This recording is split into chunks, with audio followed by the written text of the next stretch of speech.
उसका हिंदी में अनुवाद बताएं तो। देखिए, जो है हम आपको एक कथा सुनाते हैं श्री रामचरितमानस का। भगवान राम से अगर कोई प्रेम तो सब करते हैं, लेकिन कोई सबसे ज्यादा प्रेम करने वाला है तो वो माता कैकेयी है। लोग तो समझ नहीं पाते हैं, कहते हैं कि वो तो वन में भेज दी थी, वो कैसे प्रेम करती हैं। तो वही सबसे ज्यादा प्रेम करती है। वो वन में भेजी थी तो भगवान राम को दिए हुए वचन को पूरा करने के लिए वो वन में भेजी थी। वही सबसे ज्यादा प्रेम करने वाली। सभी लोग, सभी माताएं अपने बच्चे को दूध भात खिलाती हैं बड़े प्रेम से। वैसे ही एक बार माता कैकेयी भी भगवान राम को अपने गोद में बैठा करके और दूध भात खिला रही थी। भगवान राम एक गिलास खाए, 2 गिलास खाए, 3 गिलास खाए, चौथे में हाथ पकड़ लिए। बोले, माँ, आपने कभी हमसे ये नहीं पूछा कि राम तुमको कुछ चाहिए। तो माता कैकेयी बोली कि अरे पुत्र, अरे राम, तुमको कुछ चाहिए तो जल्दी बोलो, क्या चाहिए? तुमको कुछ चाहिए, जल्दी बोलो। तुम्हें मांगने में देरी हो सकती है, मुझे देने में देरी नहीं हो सकती। भगवान राम बोले, माँ, पहले मेरी कसम खाओ कि जो मैं मांगूंगा वो दोगी। माता कैकेयी बोली, हाँ राम, मैं तेरा कसम खाती हूँ, जो तुम मांगोगे वो हम देंगे तुमको। मांगो, क्या चाहिए? भगवान राम बोले, माँ, लेकिन जो मैं मांगने जा रहा हूँ अगर वो आप दे दोगी तो संसार में कोई भी आपका नाम, अपने बच्ची का नाम नहीं रखेगा। तो कैकेयी माता बोली, मुझे मंजूर है राम, बताओ ना क्या चाहिए। मेरा नाम, अपनी बेटी का नाम कोई न रखे, ये मुझे मंजूर है। मेरा राम प्रसन्न रहे, इससे बढ़कर मेरे लिए और क्या हो सकता है। भगवान राम बोले, माँ, लेकिन जो मैं मांगने जा रहा हूँ अगर आप दे देंगी तो संसार में आपका अपजस होगा। माता कैकेयी बोली, मुझे जस मिले, मेरा राम प्रसन्न न रहे तो वो जस मुझे नहीं चाहिए, मुझे अपजस मंजूर है। भगवान राम के आंखों में आंसू आ गए। बोले, माँ, लेकिन जो मैं मांगने जा रहा हूँ वो आप दे देंगी ना, तो कदाचित आपको वैधव्य जीवन भी देखना पड़ सकता है। माता कैकेयी जब ये सुनी मौन हो गई। आप ही बताइए, कोई भी भारतीय स्त्री हो तो उसको ये बात तो खटकती है। मौन हो गई माता कैकेयी। थोड़ी देर मौन रही, फिर कुछ देर के बाद बोली, राम, मुझे कदाचित वैधव्य जीवन ही क्यों ना देखना पड़े, वो भी मुझे मंजूर है। बताओ तुम्हें क्या चाहिए। भगवान राम बोले, माँ, एक समय ऐसा आएगा, मेरा विवाह होगा, मैं फिर अयोध्या आऊँगा और उस समय हमारे लिए आपको 14 वर्षों का वनवास मांगना पड़ेगा।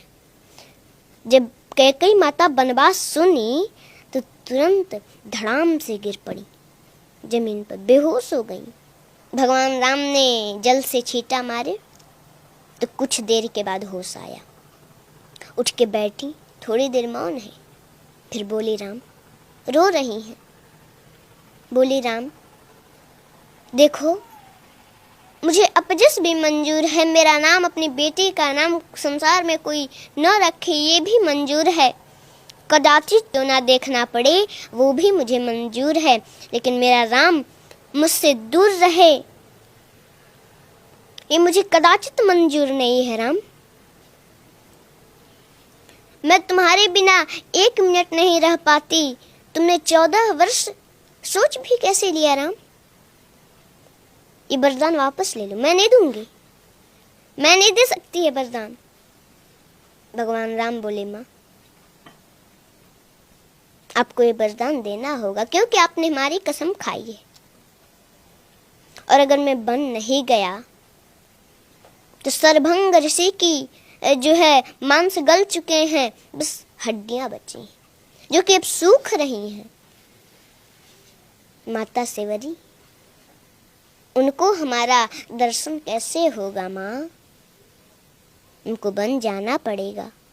उस दिन से माता कैकेयी भगवान राम से थोड़ा हट हट के रहने का प्रयास करने लगी कि वो समय आए और मेरे दिल के टुकड़े टुकड़े न हो जाएं और मैं राम को दिया हुआ वचन पूरा न कर सकूं, उसको दिया हुआ वरदान पूरा न कर सकूं तो क्या होगा। थोड़ा हट हट के रहने का प्रयास करने लगी और वो समय आया, वरदान मांगी। पहले तो भगवान राम को सूचना मिला था कि उनका राज्याभिषेक होने वाला है, लेकिन प्रसन्नता मयान गताभिषेकतस्तथा न ममले वनवास दुःखत मुखाम्बुजश्री रघुनंदनस्य मे सदास्तु सा मंजुल मंगल प्रदा। जब भगवान राम को ये सूचना मिली कि उनका राज्याभिषेक होने वाला है तो उनके मुख पर प्रसन्नता नहीं थी, लेकिन पुनः उसके अगले दिन उनको सूचना मिल गई कि 14 वर्षों का वनवास मिल गया, तो उनके मुख पर थोड़ा सा उदासी भी नहीं थी। उस समय तो प्रसन्न हो रहे हैं कि अरे पिताजी ने हमको अयोध्या का राज नहीं, पिता दिन्नी मोहि कानन राजू, पिताजी ने मुझे अयोध्या का राज नहीं, मुझे तो जंगल का राजा बना दिया। वो तो प्रसन्न हो रहे हैं और उस समय उपदेश देते हैं कि कोई भी परिस्थिति हो उसमें प्रसन्न रहना चाहिए, हंसते रहना चाहिए। कोई प्रसन्नता की बात सुन ली, ज्यादा उसमें प्रसन्न भी नहीं होना चाहिए, और कोई दुख का बात सुन लिया तो उसमें ज्यादा दुखी भी नहीं होना चाहिए। हर परिस्थिति में एक जैसा रहना चाहिए। जी देखिए, पुत्र और माता के बीच का जो प्रेम है वो इन्होंने कितने प्यार से समझाया है। इतना इससे पहले भी कई बार राम कथा सुनी होगी, कई बार आपने मंचों पर सुनी होगी, मैंने भी सुनी है, टीवी में देखा है, कई बार मम्मी के साथ सत्संग जाना हुआ है, लेकिन इतना प्यार से आज तक कभी नहीं सुनी। इतने मधुर आवाज में कहाँ पे ठहराव देना है, कहाँ पर पिच गिराना है कि आप उस वाक्य से जुड़ पाए, कहाँ पर पिच उठाकर हाई बोलना है, ये एक कला है।